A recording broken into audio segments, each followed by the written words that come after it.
Have you ever been in a meeting, offered an idea, and had a colleague cut you down with a sharp little smile? Has someone ever made a joke at your expense that made the entire room chuckle, leaving you speechless while your social value bleeds out on the floor? In every conversation, there's a hidden power game. And if you don't fight back, this society won't just ignore you, it will crush you until you disappear. You think you've won by staying calm, but you've lost. You've lost respect. You've lost your social position, and you're slowly being erased. That ends today.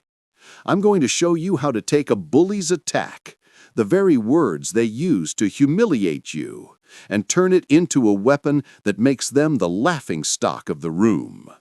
The secret is this. Every mock is a confession. When a bully attacks you, they aren't talking about you. They are publicly confessing their own mindset, their own insecurity, or their own fragile status. They are handing you the blueprint to their own destruction, and you just haven't learned how to read it yet. Are you ready to turn their words into the frame that destroys them? The bully's secret confession, why their words are a weapon you can use against them. To defeat a bully, you can't just have a clever comeback. You must first understand their psychological game. Their jabs are never random. There are calculated shots fired in a silent war for social power, designed to lower your position so they can feel superior. But behind every attack is a secret they hope you never notice. Their words are a direct broadcast of their deepest insecurities. Here's what they're really telling you when they open their mouth. Deep insecurities. When they call you full of yourself, what they're really saying is, I feel invisible. They are people who have been devalued in the past and cannot stand to see you reflect the confidence they wish they had. They must tear you down to silence their own feelings of inadequacy. Narcissistic ego. When they make little jokes to cut you down, they're confessing, my ego is so fragile that I can't stand anyone else getting attention.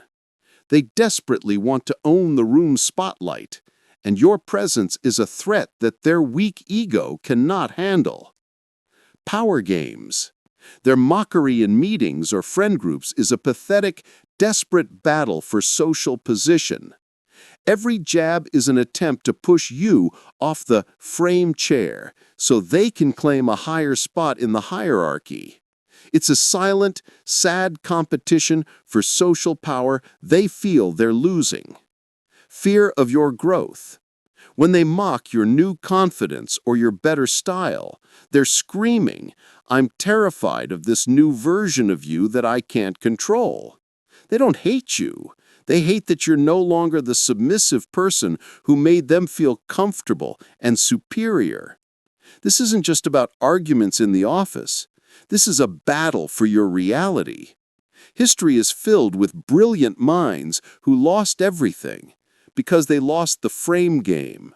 Nikola Tesla, a genius who envisioned the modern world, died penniless.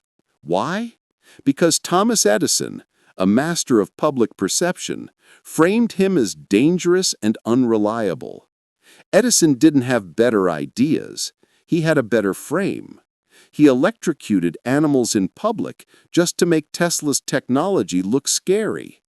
Tesla had the truth, but Edison controlled the story, and he won.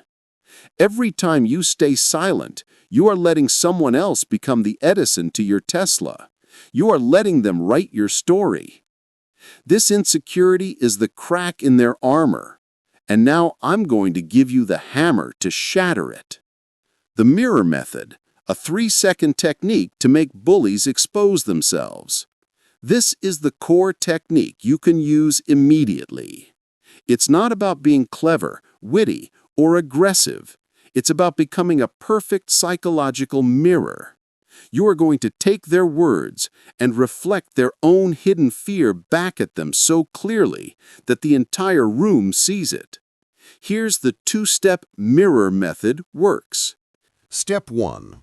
Identify the confession. Bullies almost always reveal one of 3 core values they're terrified of losing. Listen for these triggers. Needing validation from the crowd. Their jab will use words like most people, everyone knows, or nobody does that. This reveals a pathetic fear of standing out. They cling to the herd for safety. Craving power and status. Their jab will mention the rules, your position, or who's in charge. This exposes their terror of losing their spot in the hierarchy. They see everything as a battle for dominance.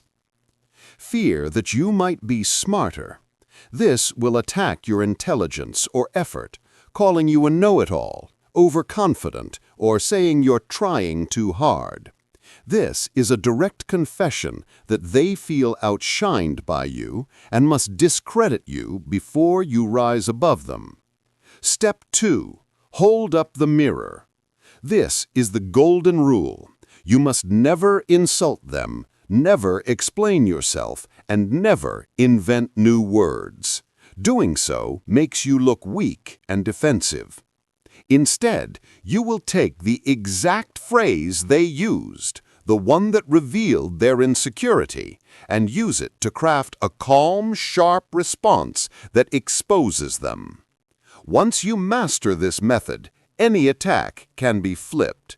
Let me show you exactly how it's done. Category 1. Needing validation from the crowd. Him, I'm not saying it's wrong or anything, but most people don't really do that. Core values behind the mock? He values being accepted by the majority. He feels safe when part of the crowd and fears standing out. When he sees you doing something most people avoid, it shakes his belief. What if what I've clung to isn't really the best after all? Comeback? Not surprising that you'd think that. Most people already know how you think, which is probably why they don't do it in front of you. Reverse engineering? You reused his phrase, most people, but flipped the meaning. Instead of the crowd equals safe, you reframed it as the crowd equals avoids you. You turned him into someone people can't open up around.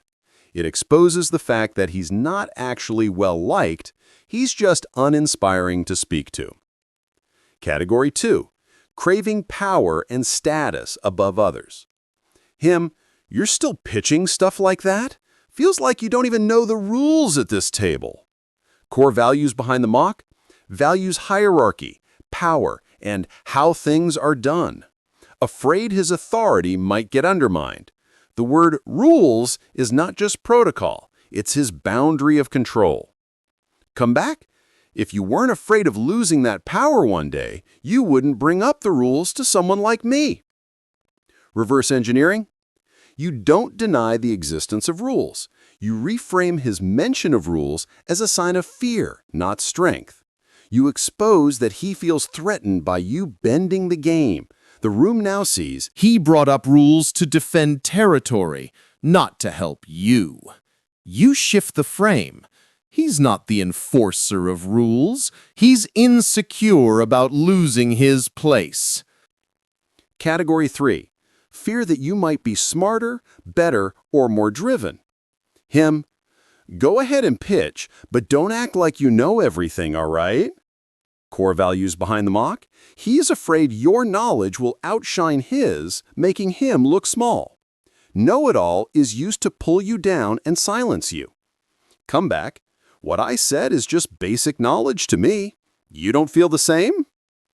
Reverse engineering? You don't argue back. You frame his know-it-all insult as proof he hasn't even reached your basics. The room starts wondering, wait, maybe he really doesn't know as much. You expose his fear of being outclassed without saying it directly. Notice how you never insult them. You simply hold up a mirror, and they crumble under the weight of their own reflection. A bully's words are a gift. They are an unguarded confession of their deepest insecurities, wrapped in a clumsy attack.